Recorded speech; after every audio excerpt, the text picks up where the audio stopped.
livi laNkulunkulu lelisinkwa sakho encwadzini yaMateyu sahluko 11 verse 2.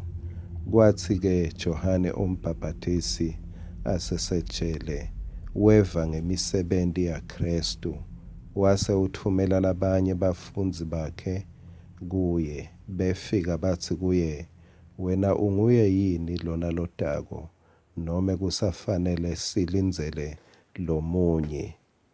Unguye noma kufanele silindzele lomunye?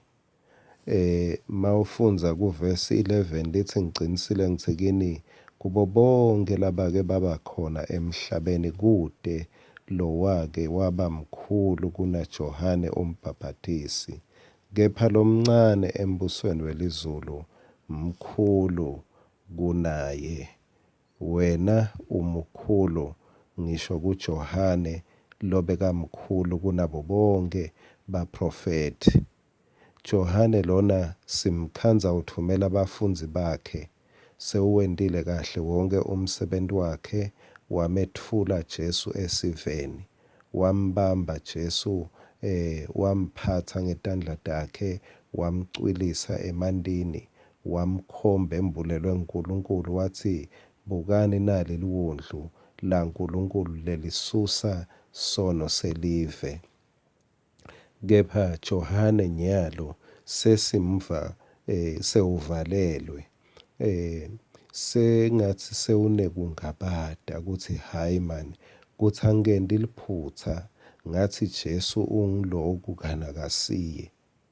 Kuthi angenti liphutsa ngacabanga ukuthi nguye lo Mesiya lotosilamulela, ngazuthi tento takhe kumbe ngabe angikho la, kube bekanjalo. Ngathi unaloko ngingabata ukuthi hayi mani, kube bekunguye Jesu lo, ngawuyangikhokha nyalo. Ngoba phela mina bengethula umuntu loyinkosi lotawubusa. Yini lona akabuse kwetinhlupheko tami? Uyathi angathi la ukhona khona kungenteka nawe uhle ubanako ngingabata lokuncane kuthi hayi mani, kuthi angenti liphutsa ngathi kuna Jesu, kuthi angenti liphutsa ngathi ngiyakholwa, ngisho ngoba nami ngiyakwati kungabata kwakami. Imibuto lehle ifike engcondweni kuthi hayi mani, kuthi unakekelana mbamba, kuthi ungumphilisi mbamba, ngoba phela uthite uyaphilisa, kepha yini bese ngihlaselwa ngilokhu? Yini bese sekuba kanje? Yini letinto tingabe sesitiyalunga setithi nqasha? Jesu uyakwati kungabata kwetfu, noma angabata Johane, kepha Jesu maye umbuka ngalenye indlela uthi kulabatelwe besifazane akekho lomkhulu kuna Johane.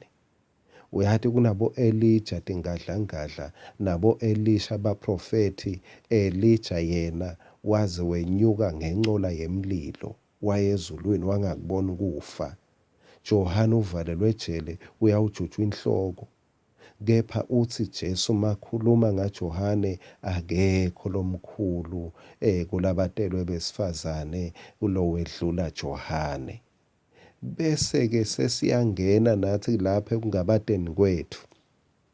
Sesiyavela ngoba Jesu sewuthi akekho, kepha lomncane embusweni welizulu mkhulu kunaye Johane, mkhulu kunaye Johane.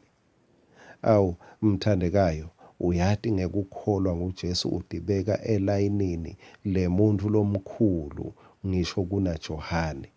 Johane abesacabanga lapha athi hayi, angilindzele lomunye mani Jesu, angilindzele lomunye kumbe ngentela iphutsa la. Angicabangele phambili, ngazi ukuthi kumbe sengitshelela abanye kuthi nangu Jesu, kepha buka mina la ngikhona khona nyalo ngivalelwe, tinto atingihambeli kahle. Batawutsini bantfu? Kukona lokho kungabati alekhatsi ejele Johane, avalelwe asekhatsi. Wathini Jesu? Wathi le ndoda leya yinkulu kubedlula bonke, yinkulu. Lokukhulu mthandekayo, lokukhulu ngawe akusiso lesimo lokuso nyalo, lokushiwo nguJesu ngawe. lekumele kushintshe indlela locabanga ngayo, lekumele kushintshe inhlitiyo yakho, yindlela Jesu lakucabanga ngayo. Bantu nyalo bangasho ukuthi uphi uNkulunkulu wakho, bantu bangasho ukuthi kani lokukholwa kukusita kuphi, kepha awuve Jesu uthi akekho lomkhulu kwedlula wena.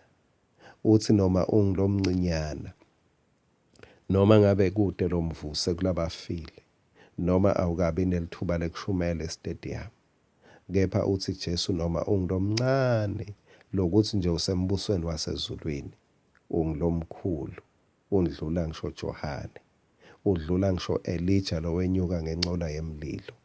Kuloko kungabada kwakho akusenani ngoba sewasenda sincomo sekuba ngumntwana waNkulunkulu. Noma ungangabada 100 times akushintshi indlela uNkulunkulu lakubuka ngayo, uthi wena ungilomkhulu.